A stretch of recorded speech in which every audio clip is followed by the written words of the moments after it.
ntago wabyumva neza impamvu sinema y'Abahinde ukuntu iri kugenda itera imbere, kandi n'ikindi ukuntu bategura ziriya filime zabo zikabavuna.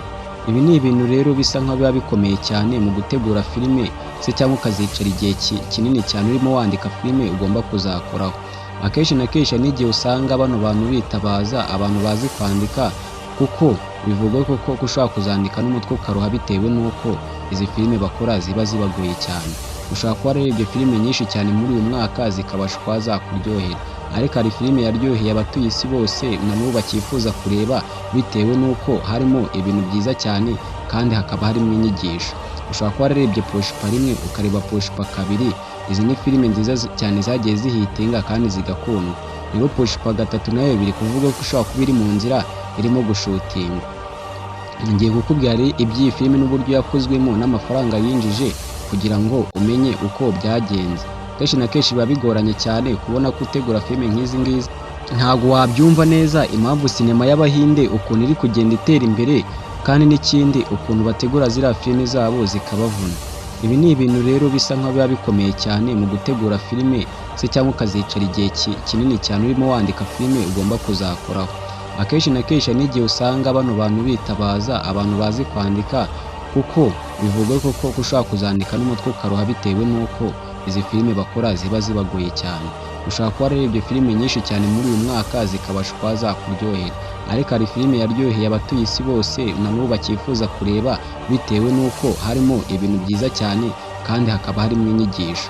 Ushobora kuba wararebye Pushpa 1 ukareba Pushpa 2, izi ni filime nziza cyane zagiye zihitinga kandi zigakundwa. Rero Pushpa 3 nayo biri kuvuga ko ushobora kuba iri mu nzira irimo gushutingwa. Ngiye kukubwira iby'iyi filime n'uburyo yakozwemo n'amafaranga yinjije kugira ngo umenye uko byagenze. Kenshi na kenshi biba bigoranye cyane kubona ko utegura filime nk'izi. Uko rero biba bigoranye cyane bitewe n'uko abenshi cyane bivugwa ko mu banditsi bagiye bandika amafilime abenshi cyane basaza nabi se, cyangwa bagapfana ibitekerezo byinshi cyane bitewe n'uko kwandika ari ibintu bigora ubwonko cyane. Reka tubanze dutumikira abadutumye, ntuvaneho urushinge mu gihe tukiri gutumikira abadutumye. Uri umunyamahirwe ubashije kuba wafungura iyi video ukabasha kuba wayireba. Iyi video irakureba kandi urasanga harimo ibintu by'ingenzi kandi muri wowe ukeneye.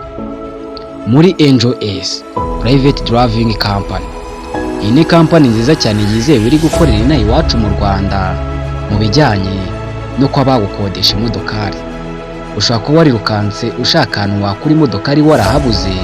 Muri Angel S tugufitiye imodokari z'amoko yose, aho ukenera imodokari iyo ari yo yose ushaka tukayiguha ukayirirwa mu munsi wose uyigendamo. Waba utanayizi kandi tukaguha umukozi ubashije kuba watwara imodokari neza cyane akirirwa yigutemberezamo. Ku bantu namwe mwifuza gutemberana n'imiryango yanyu, ni byiza cyane, hano tubafitiye amamodokari menshi cyane watemberamo n'umuryango wawe wose. Kandi kuri ba bantu namwe mukoresha ubukwe mukaba mukeneye imodokari nziza cyane, muri Angel S hari imodokari nyinshi cyane zijyanye n'amakwe, aho ushobora kuhagera ugahitamo imodokari nziza cyane twaguha. Kuri ba bantu namwe mwifuza kuba mwatumiza imodokari mu mahanga, ni byiza cyane, muri Angel S izi service nazo turazitangamo imodokari ikakugeraho kandi bidatinze. Kuri ba bantu namwe mwabitse perime mukaba mwarabuze akazi, muri Angel S turi gutanga service zo kwa applyingamo akazi, aho ukuba ufite perime yawe uza tukaguha akazi nta kindi kintu bisabwa. Kwandikire kuri iyi nimero ureba hano kuri WhatsApp ese cyangwa uyiduhamagareho. Ukeneye kumenya aho dukorera wahamagara kuri iyi nimero ese cyangwa ukanyarukira mu mujyi wa Kigali aho bita Kicukiro werekeza ku muhanda ujya i Gahanga. Wakoze cyane kuba wadukurikiye. Ushobora kuba muri aka kanya nawe urimo utekereza filime nyinshi cyane wakina se, cyangwa byagukundira ko wakandika, ariko byari ibintu bigoranye cyane. Wari uzi ko Pushpa buriya biriya bintu byose abakora ari ibintu bisaba nk'imyaka ingahe kugira ngo abyitoze? Kandi ikindi ntago bafata filime ngo ako kanya ngo bayanike ngo bahite bayishutinga. Bisaba yuko ko bazafata abakinnyi bazagenda bakina amasena agiye atandukanye, bakangombwa ko bazabatoza nubwo bizakorwa. Wari uzi ko buriya kukweditinga zi filime se cyangwa kuyakitinga kuri bari kuyishutinga ari ibintu bigoranye cyane, kuko ari naho bagenda bafata nk'amakati se cyangwa bagafata amashusho mabi bikangombwa ko bayasiba. ubundi bivugwa ko filime ubundi ifite amasaha abiri se cyangwa isaha imwe n'igice bashobora kuzayishutinga umwaka wose, kuko bitewe n'uko filime ntabwo bisaba ngo bashutingire ahantu hamwe, biba bisaba ko buri seni nyinshi cyane bagenda bimuka bakajya ahandi. Pushipa rero ni filime yakunzwe cyane bitewe n'uko Pushipa aba ari umuntu w'umukene kandi ashaka amafaranga se cyangwa kuzagera ku ntsinzi y'ubukire. Rero abona guca inzira zigiye zitandukanye, akabona ntabwo ari kubonamo amafaranga, ahubwo agaca mu zindi nzira zishobora kumugwisha mu cyaha se cyangwa bikaba ngombwa ko yabura ubuzima bwe. Niko kuhita afata ingamba zo kujya kwiba ibiti akazajya abigurisha n'abandi bakire bagiye batandukanye. Byatangiye yiba ibiti ariko nyine mu kubyiba bakajya bamuha udufaranga dukeya, ariko utwo dufaranga dukeya akabona nta kintu tumumariye, bitewe n'uko yari afite ubwenge bwo gutema ibiti kandi akabasha kuba yajijisha abapolisi ibyo biti akabijyana. Ibi nibyo byatumye agera ku ntsinzi y'ubukire, abasha kuba yabona amafaranga.